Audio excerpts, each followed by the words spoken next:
ఫలితార్థము ఏమిటి అంటే మనము దేవుని యందు భయభక్తులు నిలపాలి. ఆయన కట్టడలను మనం అనుసరించుచూ ఉండాలి. ఇది దేవుని యొక్క చిత్తము, విధి అయినది. ఎందుకు? మరణము ఎప్పుడు సంభవించునో మనకు తెలియదు. ప్రభు రాకడ ఎప్పుడు సంభవించునో తెలియదు. ఏ రాత్రిలో ఏ తెల్లవారుజామునో మనకు తెలియదు. కాబట్టి మనము సిద్ధపడి ఆ ప్రభు పిలుపుకు ఎత్తబడాలి.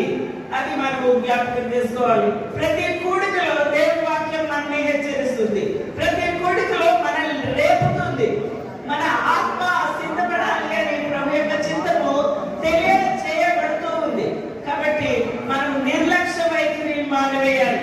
అందుకే ప్రభు ఏమంటున్నాడంటే, గూఢమైన ప్రతి అంశముల గురించి మీరు రహస్యముగా, మీరు సమాజంగా, లేకపోతే ఇంట్లో బయట ఏమేమి చేస్తున్నారు, వీటన్నిటిని గురించి ప్రభువు లెక్క అడగబోతూ ఉన్నాడు. They know the records, they are the proofs. You cannot escape. ఆకాశం నుంచి ఎస్కేప్ అవ్వలేవు, భూమి నుండి ఎస్కేప్ అవ్వలేవు. ఆకాశం ఆలకించు, భూమి చెయ్యలేవు. నేను పిల్లలను పెంచి పెద్దవారిగా చేశాను, వారు నా మీద తిరగబడ్డారు. ఇది దేవుని యొక్క సాక్ష్యాలని. You cannot escape from these two evidences, witnesses.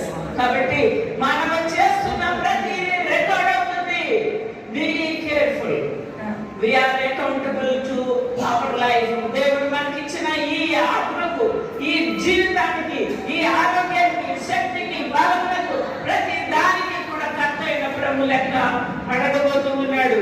అది మంచిదే కానీ ప్రతి క్రియ అది చెడ్డదే కానీ తీర్పులోనికి తెచ్చును, తీర్పులోనికి తెచ్చును. We ought to stand before the mighty throne of the Lord. We have to face the judgment.